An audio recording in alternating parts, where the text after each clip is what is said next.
من أروع ما في بلادنا طبيعتنا الغنية والمتنوعة، كما الواحات اللي تتنشر في الجنوب وتخلي الصحراء مليانة بالحياة. والتوازن بين الإنسان والطبيعة هو سر بقاء التنوع البيولوجي. الواحات ماهيش مجرد فضاء زراعي، هي زادة تراث ثقافي حي يجذب الزوار ويحكي حكايات عادات وتقاليد أرضها وناسها.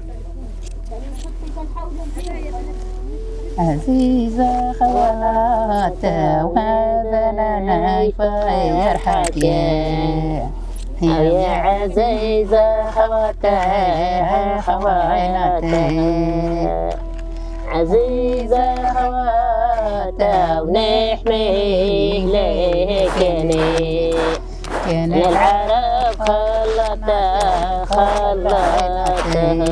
طعمة كده نسدوا لها القشبية ونصروا الناس نديروا لها المرود والخلالة ونسدوها في الخشب ونقلعوها نزار الخياط يخيطها ويلبسها الخدام في الصقع، برنص في الشتاء، الكدوارة في الشتاء، القشبية في الشتاء، بيت الشعر ثاني نديروا بيت الشعر في الشتاء نبنوه نمرقوا به للصحراء.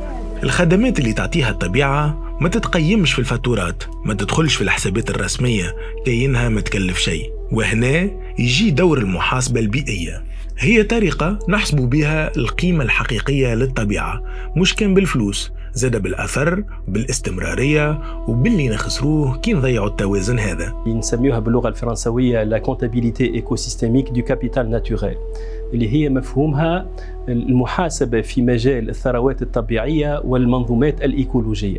المنظومات السياحية القديمة ورات فقرها وعجزها وورات يعني محدوديتها. نعرفوا السياحة الساحلية ويعني التصور متاعها سياحة يعني مستهلكة للثروات الطبيعية، تعمل ضغط كبير على ثرواتنا، وحتى المدخول متاعها يعني ماهوش مدخول يعني مهم جدا. نعرفوا العديد من السياح وكطبقة السياح هذيك اللي تجي وتعيش في النزل، ما تخرجش لبرا، ما تزورش، ما تتثقفش. تثمين الطبيعة يعني إنه نعترف بقيمتها الإيكولوجية الثقافية والاقتصادية ونخليه الناس يشوفوا غناها. هذا يتحقق بحماية المنظومات الطبيعية، توعية الناس وبالاستهلاك المسؤول لمواردها. كيف نعطيه قيمة للطبيعة نقويه الرغبة الجماعية باش نحافظوا عليها ونخلقوا فرص مستدامة تفيد المجتمعات المحلية. فذاك عام الزمة التونسي وقت اللي يجي ياكل عند الفلاح ويسكن بحذاه ويعطيه وواحد هو اللي عايشه. Ou généralement, bon, avec les collègues, comment on a justifié toute cette loi et ce changement-là à cette époque, depuis les années, je dirais 2014-2015, on l'a fait. C'est essentiellement, on connaît que le fallah, quand il touche de l'argent, il va les remettre dans sa terre. Il ne va pas les jeter ailleurs.